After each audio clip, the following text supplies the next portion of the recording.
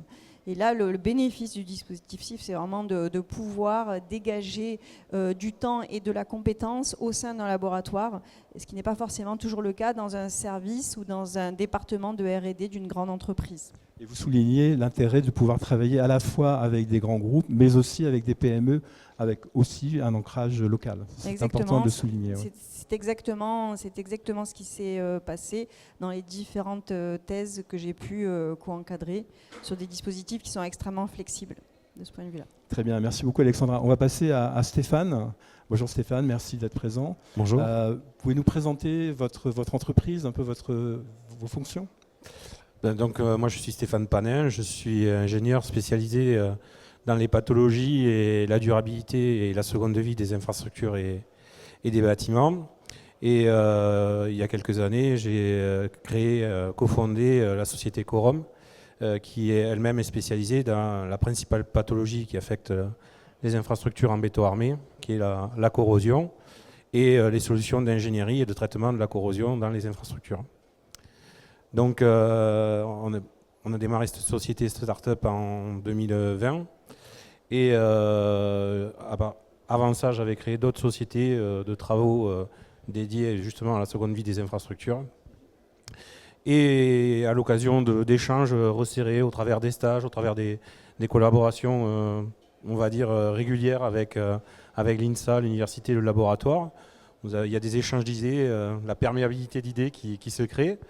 Et un jour, à l'occasion de plusieurs échanges, on a travaillé sur deux sujets qui ont bénéficié d'un financement CIFRE, financement que je ne connaissais pas en réalité. D'accord, et c'est plutôt le laboratoire qui est venu vers vous, qui vous a parlé du dispositif, ça s'est fait comme ça?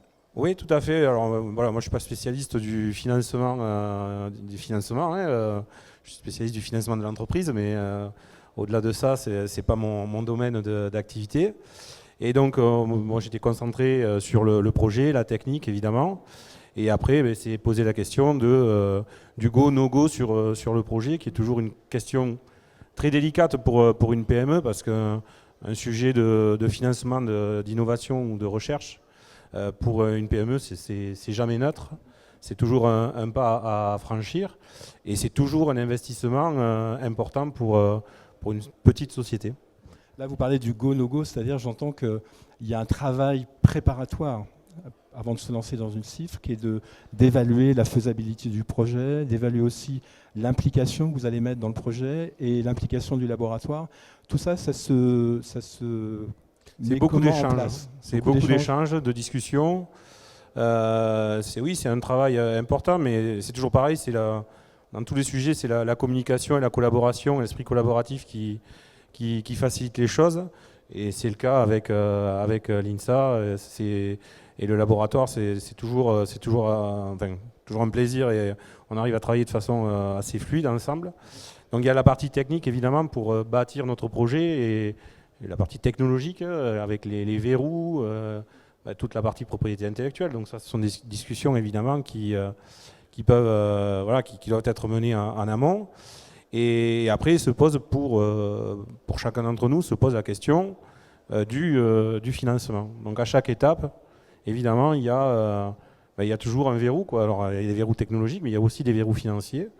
Et donc, chaque élément qui peut aider à mettre de l'huile dans ces rouages est un élément important dans la prise de décision et le démarrage du projet. Alors, démarrage du projet, une fois que le projet est lancé, vous pouvez nous en dire plus sur la manière dont vous encadrez le doctorant et la manière dont vous travaillez avec le laboratoire. Comment concrètement ça se passe peut-être pas au quotidien, mais voilà, à l'échelle d'une semaine, d'un mois, quelle est la fréquence de relation que vous avez avec le laboratoire, etc. Voilà, c'est une question de gestion de projet en réalité, avec des fréquences de rendez-vous, de réunions et de thématiques bien précises. Donc ça, on est toujours dans la collaboration. Donc on a évidemment un doctorant qui, lui, ou elle, est là pour travailler sur un sujet et un projet propre.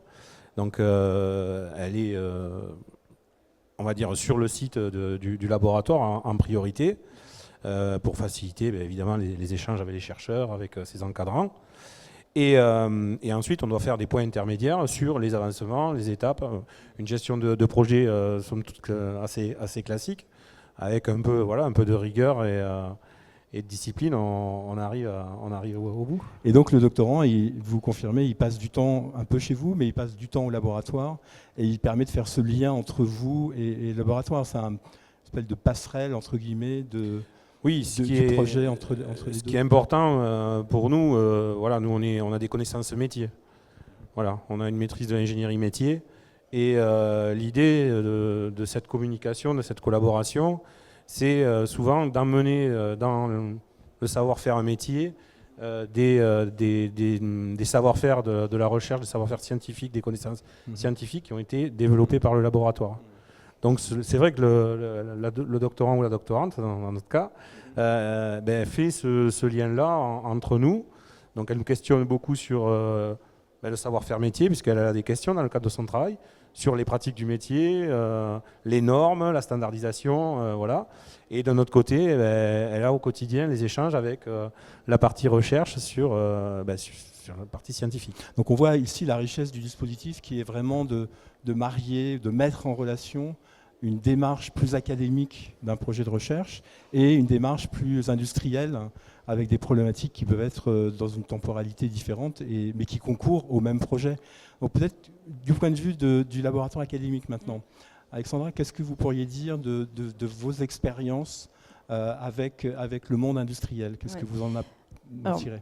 Effectivement, moi j'ai toujours réalisé mes travaux soit grâce à des financements publics, soit grâce à des financements privés, mais toujours sur des sujets applicatifs et en forte connexion avec des entreprises du BTP.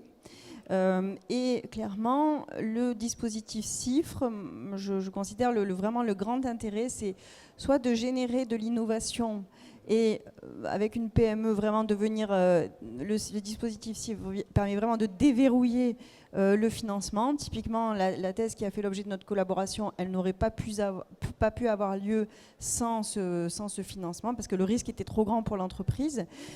Donc là, c'est vraiment un sujet d'innovation, c'est très fort. Et dans le cas d'une grande entreprise, typiquement, c'est répondre à un besoin de l'entreprise tout en générant de la connaissance fondamentale. Ça, je trouve que c'est vraiment l'aspect très intéressant.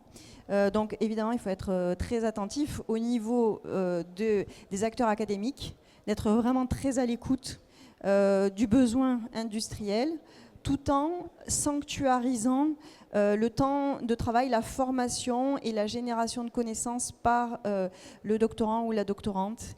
Mais c'est un dispositif qui permet ça et qui est également extrêmement flexible. C'est un dispositif de proximité, c'est-à-dire que quand on bâtit le projet avec l'entreprise, on a des contacts réguliers avec la NRT et on a aussi des temps de réponse qui sont très rapides par rapport à un appel d'offres classique en recherche. Ça, c'est très important. En 2-3 mois, on peut avoir une réponse, ce qui nous permet, avec l'entreprise, de caler un calendrier qui est compatible à la recherche d'un bon doctorant ou d'une bonne doctorante. Ça, c'est quand même une clé. Et également compatible avec les besoins de l'entreprise, les besoins de l'équipe de recherche. Dans notre cas, il y a potentiellement de la concurrence. Donc, être rapide, c'est très important. Et la rapidité, ce n'est pas forcément toujours le temps de la recherche et du financement de recherche. Très bien, il y a beaucoup de choses, vous avez dit beaucoup de choses tous les deux. Je retiens la flexibilité, la rapidité, à la fois des thèses qui peuvent être applicatives, mais aussi fondamentales. Donc ça, il faut garder à l'esprit que le spectre d'une thèse CIFRE est extrêmement large. Et je crois qu'on a bien couvert le dispositif. Il nous reste quelques questions pour éventuellement quelques minutes pour une question dans la salle. Alors, monsieur, c'est le premier. Oui, je vous écoute. Peut-être un micro.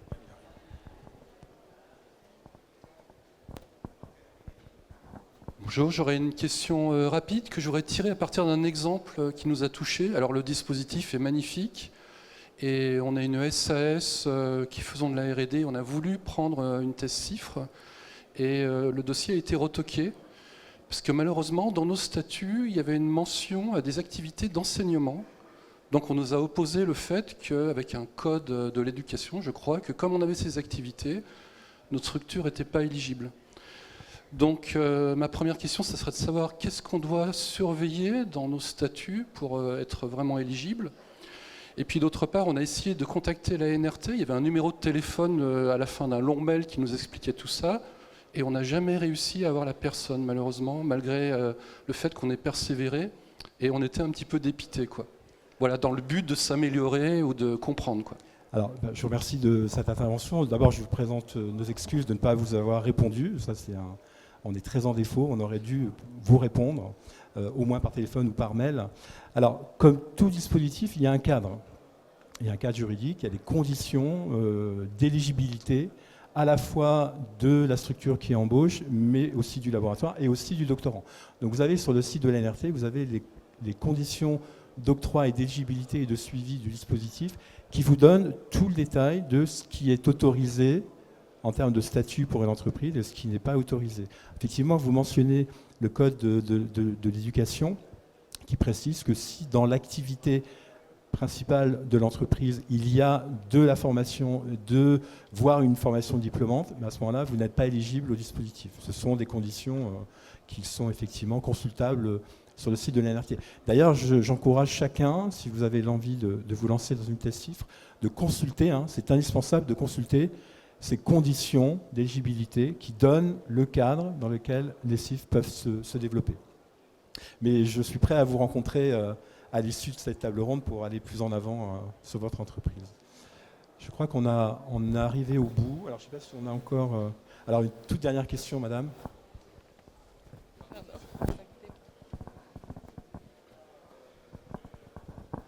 Bonjour, merci beaucoup pour vos explications. Les doctorants en chiffres sont très prisés en effet dans les entreprises. Je travaille au sein de l'INRIA et ça fait partie des premières choses qu'on nous demande, c'est comment peut-on avoir des doctorants en chiffres. Je voudrais avoir une clarification de votre part. J'ai fait un petit calcul, mais je ne suis pas une experte dans le domaine.